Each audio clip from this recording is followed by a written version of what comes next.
Agriculture loan కొనేటప్పుడు ఏ mistakes avoid చేయాలి, ఏ document check చేసుకోవాలి, 1 minute కీ పాయింట్స్ చెప్తాను, వీడియోని స్కిప్ చేయకుండా చూడండి.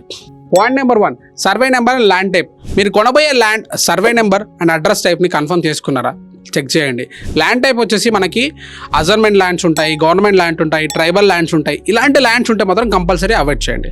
పాయింట్ నెంబర్ 2 వచ్చి ఇంపార్టెంట్ ల్యాండ్ రికార్డ్స్, ఎఫ్ఎన్బి, టీపన్ అంటే విలేజ్ యొక్క మ్యాప్ బౌండరీస్ని మెజర్మెంట్స్తో సహా మీరు చెక్ చేసుకోవాలన్నమాట.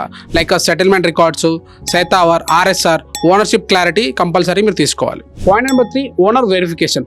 భూమి అమ్మే వ్యక్తి నిజంగా హక్కు ఉందా, 1B రిజిస్ట్రేషన్, పట్టాదార్ పాస్బుక్, టైటిల్ డీడ్ రికార్డ్స్ అన్ని కన్ఫర్మ్గా చెక్ చేసుకోవాలి. పాయింట్ నెంబర్ 4, link documents and legal issues. ఇవి ఉన్నాయా లేదా చెక్ చేసుకోవాలి కంపల్సరీ. లింక్ డాక్యుమెంట్స్, ఈసీ అంటే ఎన్కౌంటర్ సర్టిఫికేట్ ఉంటుంది.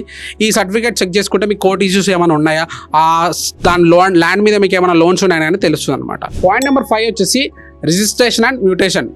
సేల్ డీడ్ రాసుకొని సబ్ రిజిస్ట్రేషన్ ఆఫీస్కి వెళ్ళి రిజిస్ట్రేషన్ కంప్లీషన్ చేసుకోండి. ఫైనల్ స్టెప్ మ్యూటేషన్ ప్రాసెస్ అనేది తహసీల్దార్ ఆఫీస్లో చేయించుకోండి. లేదంటే ల్యాండ్ మీకు వాళ్ళకి మనీ పే చేసినా కూడా మీకు ల్యాండ్ మీ పైన రిజిస్టర్ కానట్టు అనమాట. సో కంప్లీట్గా మ్యూటేషన్ ప్రాసెస్ అనేది కంప్లీట్గా చేసుకోవాలన్నమాట. సో ఇలా చేసినట్లయితే మీ ఇన్వెస్ట్మెంట్ అనేది సేఫ్గా ఉంటుంది. సో దీనిపైన ఆల్రెడీ డీటెయిల్డ్ వీడియో అనేది చేశాను. రిలేటెడ్ వీడియో మీద మీరు క్లిక్ చేసి మీరు ఆ వీడియో అనేది ఫుల్గా చూడొచ్చు అనమాట. ఒకవేళ ఇన్స్టాగ్రామ్లో చూస్తున్నట్లయితే బయోలో మా యూట్యూబ్ ఛానల్ లింక్ ఉంటుంది, అక్కడికి వెళ్ళి మీరు చూడొచ్చు.